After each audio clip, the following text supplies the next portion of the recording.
I'm Christine Palma with KXLU Public Affairs, and I'm with Eve Darling, National Optimist Party candidate for president. So thank you for speaking with us today. Let me begin by asking, who do you consider America's enemies? America, as an abstract geopolitical invention, is incapable of having enemies. People can have enemies. Things and abstractions cannot. If I were to speak metaphorically rather than friends and enemies, I'd use family. Ours has some bratty kids that need discipline and the proverbial drunken uncle needing rehabilitation. And we all know them well enough. So can you rank the top 5 threats on our way of life, on our ideology, on our shores?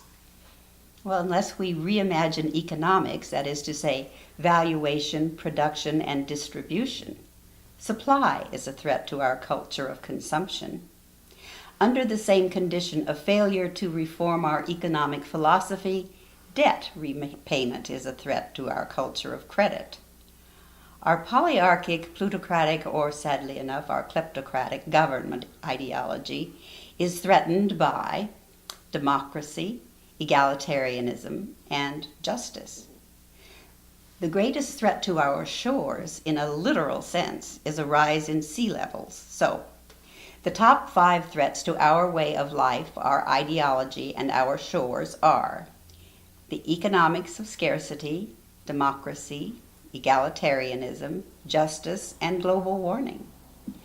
Our National Optimist Party position is to combat the economics of scarcity with the economics of abundance, and combat global warming proactively by reducing carbon emissions and retroactively by reducing atmospheric carbon and other gases employing carbon nanotube technology. We recommend surrendering to the threat of democracy, egalitarianism, and justice. So the USA vis-a-vis Cuba, Pakistan, and Kosovo? Cuba is a lovely island with warm, vibrant people and great music. The only threat ever posed to us by Cuba came through its old imperial benefactor, the Soviet Union, a threat diffused 46 years ago. We recall this incident as the Cuban Missile Crisis. Pakistan is an invention of the British meant to separate the Indian subcontinent's monotheists and polytheists. Kosovo enjoys an even less compelling fantasy for existing, separating the region's monotheists from each other based on cultural and ethnic differences.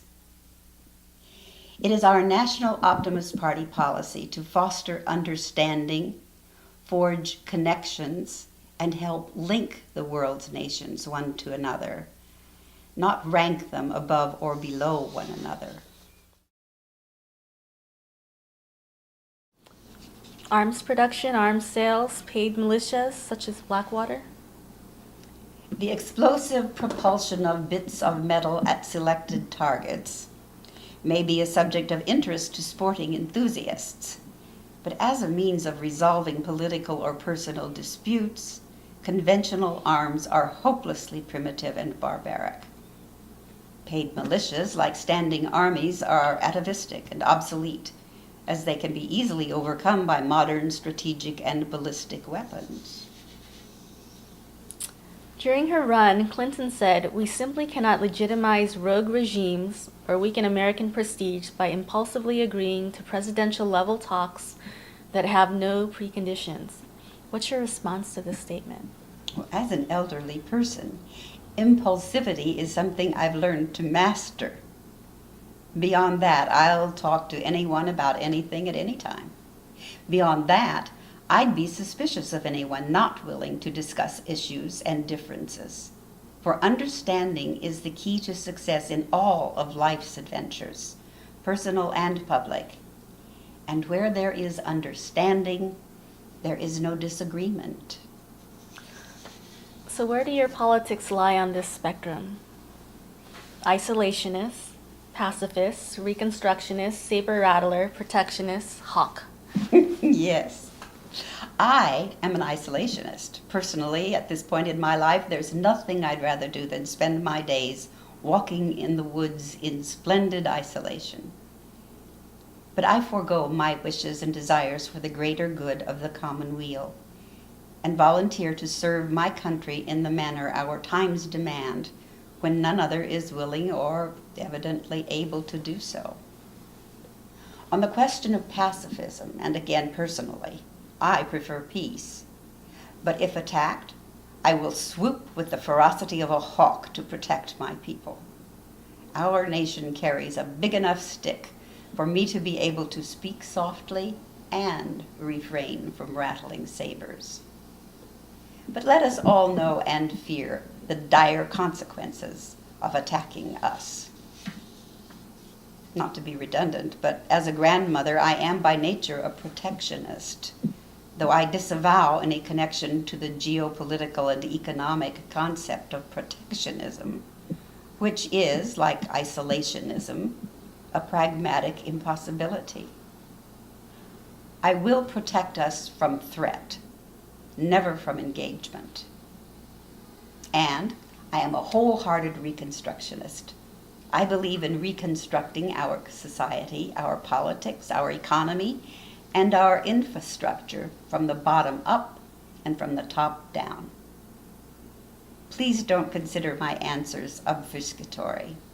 In responding as I do, I want to emphasize the importance of reimagining and redefining old concepts and terms. This is a new age, and we stand on the threshold of a new view of ourselves, a new view of our world, and a new view of making our way in it. Anti-war movement?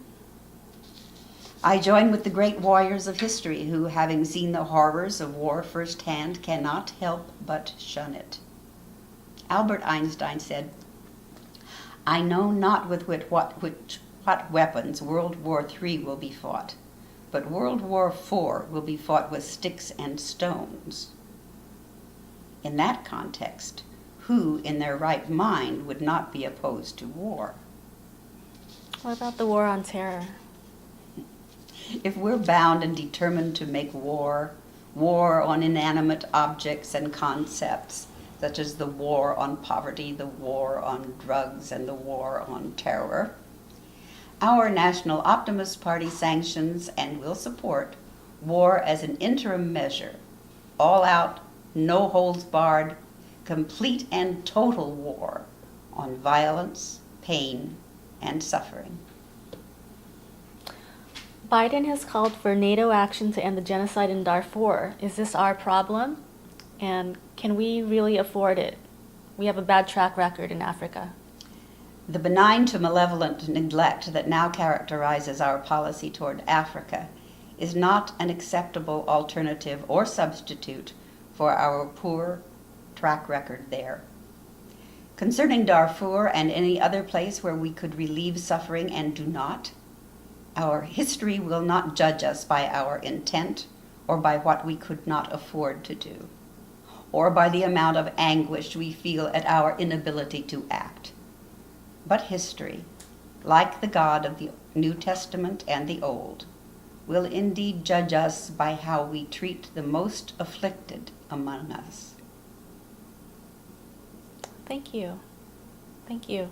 This is Christine Palma with Echo in the Sense, the public affairs show on KXLU Los Angeles. I'm with Eve Darling. She's the presidential candidate for the National Optimists Party. Thank you again. Thank you. Thank you.